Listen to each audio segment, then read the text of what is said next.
I'm so excited to have this conversation with you. And first up, as a sports fan, how excited are you when it's Olympic time? I think it's the biggest sporting event in the history of sports. So there's nothing like an Olympic Games, and with the kind of run we've had with the World Cup cricket and the hockey and the women's team doing well, with all that in the backdrop, I think the Indian contingent is poised to make history at Paris 2024, and it's absolutely exciting. I, as an Olympian and a former athlete, can't wait for it to all start. So it's great. We have, I think, 117 athletes that have qualified. We have a larger number of, officials going this time, which is not good. I would always like larger contingent, lesser officials, but it's reversed. But nevertheless, I think what's great about the Paris Olympics, and as an Indian, to look forward is to see almost over 70 odd athletes are going to be a first-time Olympian. I feel nostalgic even talking about it, because that's how big the stage is for you to perform. So it's great to see some of these rookies bringing out some fantastic performances. So it's great. Right. Like we mentioned, 117 athletes this time representing the country. What do you have to say about all these athletes going and representing our country? As a run-up to the Olympic Games, I think what we've seen in the recent past is a great performances from shooters, from archers. I know shooters had a miss at Tokyo. The hopes, really went, and that's where the tally came down. So I'm looking at the shooters starting the Olympic medal campaign, because that's their first that's the first discipline that India will take part, and they have over 20 shooters who have been performing well, young ones who are performing well. So I'm looking at least 2 or 3 from pistol as well as rifle shooting who's doing well. So that's one thing. Archery has been doing very well as a run-up to this from the World Championship. They've beaten Korea and the men. So that's something that we can expect 1 medal, 1 or 2 medals. And then boxing. Lovlina is there. So Nikat is another one from boxing. We have a very strong young contingent. Some are trying to get back, 2-time back-to-back Olympic Games medalists. Phogat in wrestling has a lot to prove. Yes, Vinesh. Vinesh, because I think if she can do it, I'm gunning for her. There is a lot at stake for her. That child is battling in life as well as in her career. And if she can pull it, I think for me, that will be the greatest joy. Right. Indian hockey is, we have a balanced team in the sense of experience and young. The men hockey, can they better the bronze? We've got to see how they fare in their, draws.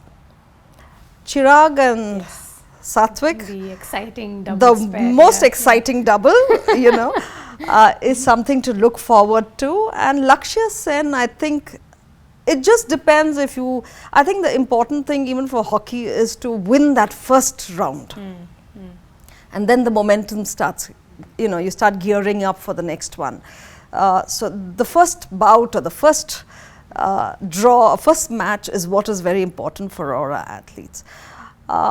In athletics, of course, we have Neeraj, but I am hoping to see if he can better his mark and cross the 90, or at least be at the 90 mark is something.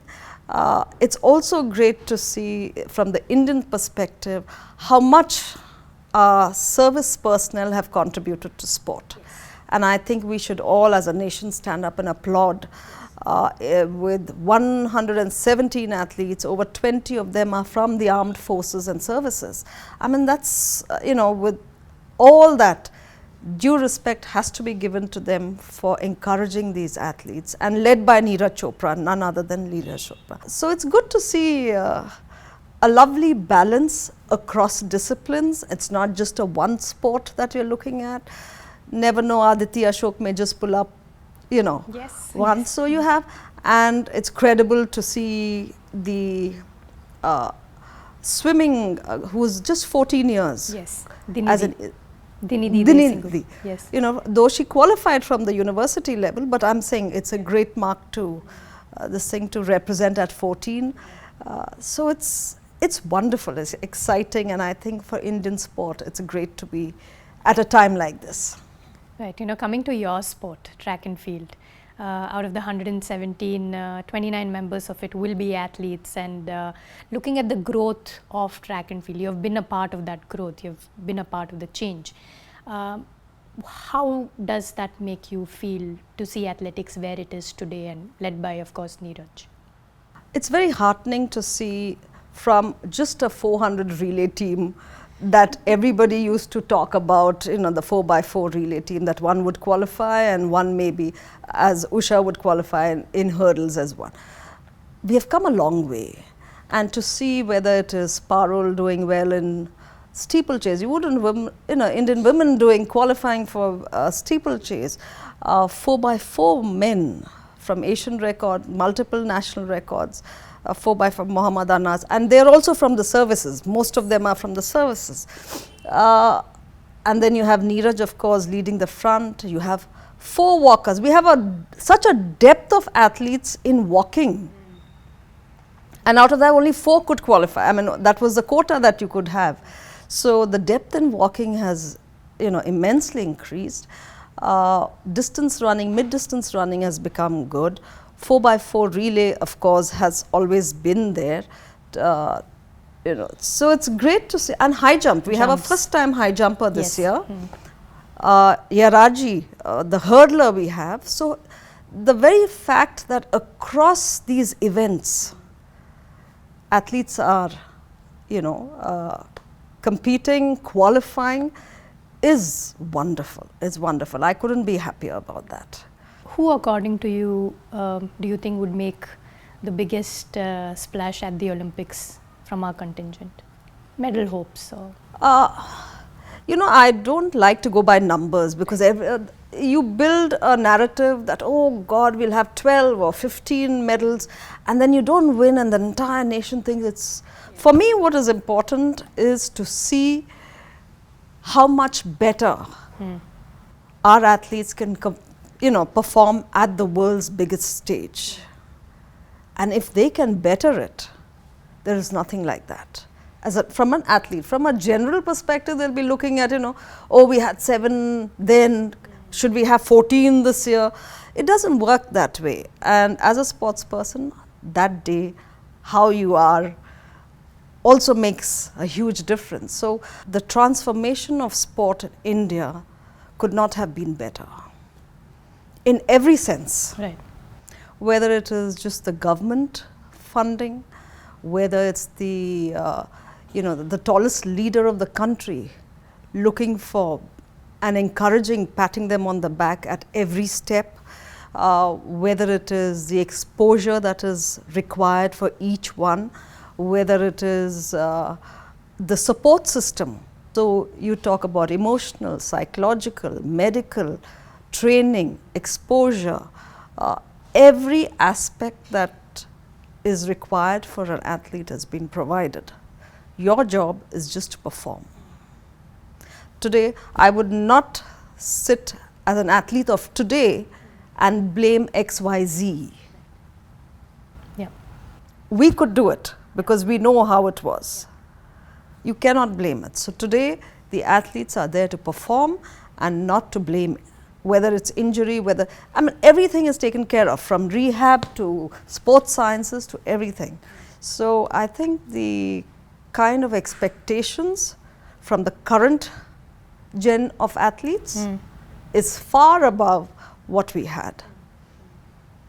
Talking a little bit closer home, Karnataka, 9 athletes this time out of the 117.